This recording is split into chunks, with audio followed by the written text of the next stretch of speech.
Eh bien, bonjour à toutes et à tous, c'est Nathan de la chaîne The High Technology 924 et aujourd'hui on se retrouve pour une toute nouvelle review. Et aujourd'hui, pas n'importe quelle review puisqu'il s'agit de l'iPod Touch 5G de chez Apple. Personnellement, mon iPod Touch a une capacité de 16 Go, mais sachez qu'il peut aller jusqu'à 32 Go. Il faut savoir que cet iPod Touch a la même taille que l'iPhone 5. Il est disponible dans plusieurs couleurs, comme le vert, le rose, le gris ou encore le bleu. Personnellement, je l'ai de couleur gris. Cet iPod est extrêmement fin puisqu'il mesure 6 mm d'épaisseur et extrêmement souple puisqu'il pèse 88 grammes. Le boîtier de cet iPod Touch est de 5e génération, est en aluminium comme vous pouvez le voir. Ce produit est très esthétique comme vous pouvez le voir. Il est très bien travaillé sur les côtés. La petite nouveauté qu'il y a sur ce produit est tout simplement le petit bouton situé en bas à gauche de l'appareil. Il suffit d'appuyer dessus pour insérer une dragonne de sécurité. L'iPod Touch est équipé d'un appareil photo Hindsight 5 mégapixels accompagné d'un flash. Grâce à cet appareil photo, vous pourrez filmer en Full HD 1080p. Cet iPod Touch mesure 4 pouces de diagonale,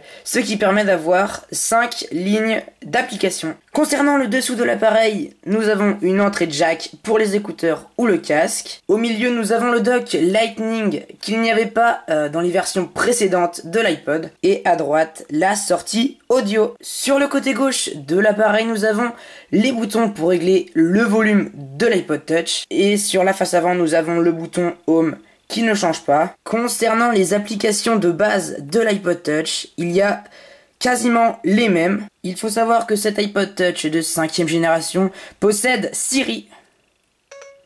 Bonjour Siri. Concernant l'utilisation de la batterie, il peut durer jusqu'à 19 heures en veille et jusqu'à 5 heures et 20 minutes en utilisation, ce qui est plutôt impressionnant. Il faut savoir que je suis sous iOS 9.3.1, donc la dernière mise à jour logicielle de chez Apple, et je pense avoir fait le tour de cet iPod Touch qui est plutôt pas mal, on peut le dire. Donc voilà, j'espère que cette première review vous aura plu. Si c'est le cas, n'hésitez pas à me le dire dans les commentaires et à laisser un like, ça fait toujours plaisir. N'oubliez pas de vous abonner. Et moi je vous dis à très prochainement pour une toute nouvelle vidéo. À la prochaine.